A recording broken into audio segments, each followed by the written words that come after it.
அன்பார்ந்த இறைமக்களே, கிறிஸ்துவின் மறுப ஜெபக்குழுவின் வாயிலாக இன்று உங்களை சந்திப்பதில் நான் பெரும் மகிழ்ச்சி அடைகிறேன். மக்களே, சந்தோஷமாக இருக்கீங்களா? நிறைவாக இருக்கீங்களா? மகிழ்ச்சியாக இருக்கீங்களா? மன அமைதியாக இருக்கீங்களா? மக்களே, நம்மளை கேட்க யார் இருக்கா? நீங்கள் சந்தோஷமாக இருக்கீங்களா? மகிழ்ச்சியாக இருக்கீங்களா? மன அமைதியாக இருக்கீங்களான்னு கேட்க யார் இருக்கா? மனிதர் யாரும் இல்லாட்டாலும் இறைவன் ஒருத்தர் இருக்கிறார். உங்களை நாள்தோறும் விசாரிக்கிறார்.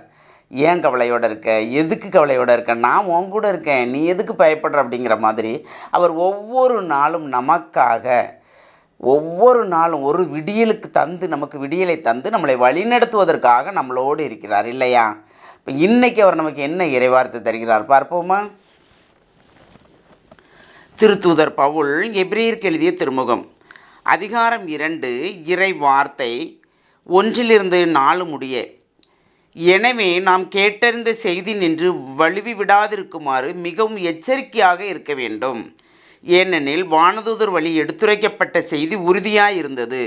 அதை மீறிய எவரும் அதற்கு கீழ்ப்படியாத எவரும் தகுந்த தண்டனை பெற்றனர். அவ்வாறு இருக்க இத்தகைய ஒப்பற்ற மீட்பை பற்றி நாம் அக்கறை பற்றி இருப்போமானால் தண்டனையிலிருந்து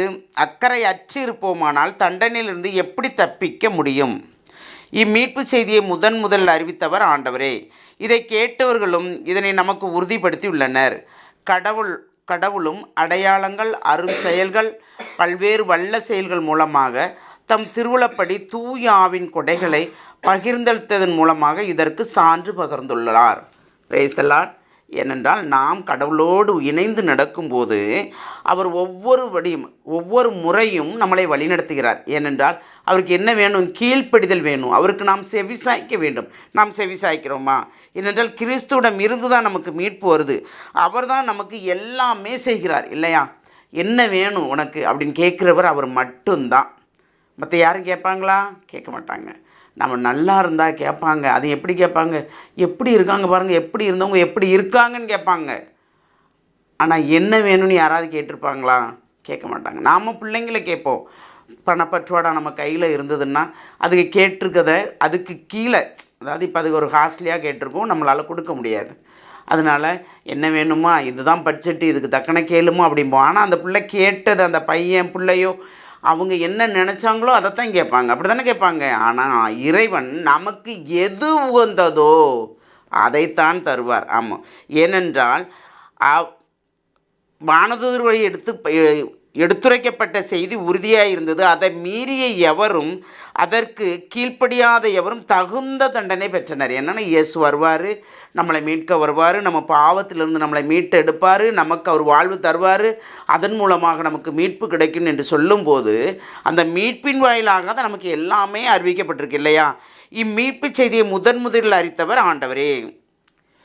இதை கேட்டவர்களும் உறுதிப்படுத்தினார்கள். யார்? இறைவாக்கினர்கள். ஏனென்றால் இறைவாக்கினர் நிறைய பேர் அனுப்பினார் ஆண்டவர். ஆனால் யாருமே அவர் செய்தியை கேட்கலை. இறைவாக்கினர்களுடைய செய்தியை கேட்கவே இல்லை. அதனால தான் தம் மகனை அனுப்புகிறார். கடவுளுமே அடையாளங்களும் அருள் செயல்களும் பல்வேறு வல்ல செயல்களும் மூலமாகவும் அவர் திருவுளப்படியும் ஆவியின் கொடைகளை நமக்கு பகிர்ந்தளிக்கிறார். தூய ஆவின் வல்லமையால் கீழ்ப்படிந்தவர்களுக்கு. நாம் தூய்மையாக இருக்கும்போது, நம் ஆன்மா தூய்மையாக இருக்கும்போது, நம் நாவு, கண்கள், செவிகள் எல்லாமே தூய்மையாக இருக்கும்போது அவர் கொடைகளால் நம்மளை நிரப்புகிறார். நாம் எப்பொழுதும் கனி கொடுப்பவர்களாக நாம் இருக்கும்படி செய்கிறார். அந்த கனி கொடுக்கும் மரமாக நாம் இருக்க வேண்டும். கோடையிலும் வாடையிலும் எப்பொழுதும் பசுமையாக நாம் இருக்கும்படி, தண்ணீர் இல்லாற்றாலும் தண்ணீர் அருகில் நாம் இருப்பது போல் தூய ஆவின் வல்லமையால் எப்பொழுதும் நாம் நிறைவாக செயல்படும்படி ஆண்டவர் நம்மளை ஆசீர்வதிக்கிறார். அப்போ அந்த ஆசீர்வாதத்தை தக்க வைப்பது யார் மூலமாக? நமக்கு மூலமாக தான். நம்ம தான் அதை தக்க வைக்க வேண்டும். அதை நம்மோடு வைத்து கொள்வதற்குண்டான வல்லமையை கேட்போமா? எல்லாம் வல்ல இறைவா, ஆண்டவரே, எங்களையும் ஒரு பொருட்டாக எண்ணாது எங்களை தேர்ந்தெடுத்தீரே ஆண்டவரே. எல்லாரும் எங்களை ஒதுக்கி தள்ளிய இடத்தில் நீர் மட்டும் எங்களை தேர்ந்தெடுத்து எங்களை நிறைவுபடுத்தினீர் ஆண்டவரே. உமக்கு கோடான கோடி நன்றி ஆண்டவரே. வல்லமையுள்ள உம்முடைய கருத்துக்களை எங்களை முழுமையாக ஒப்புக் கொடுக்குறோம் ஆண்டவரே. எல்லாம் வல்லவரே, உம்முடைய கிருபையும் உம்முடைய ஆசீர்வாதம் எங்களோடு இருந்தால் போதும் ஆண்டவரே. எதுவும் வேண்டும் என்று நாங்கள் கேட்கவில்லை ஆண்டவரே. நீரே எங்களுக்கு எது தேவையோ அதை அனைத்தும் செய்து கொடுப்பீர் என்று நாங்கள் விசுவசிக்கிறோம்பா. எப்பொழுதும் நாங்கள் உம்மை சார்ந்து மட்டுமே, உம்முடைய குரலுக்கு மட்டுமே நாங்கள் செவிசாய்க்குமாறு எங்களுக்கு வரம் தர வேண்டும் என்று உம்மை இறைஞ்சு மன்றாடுகிறோம். எங்கள் ஜெபம் கேட்கும் நல்ல பிதாவே.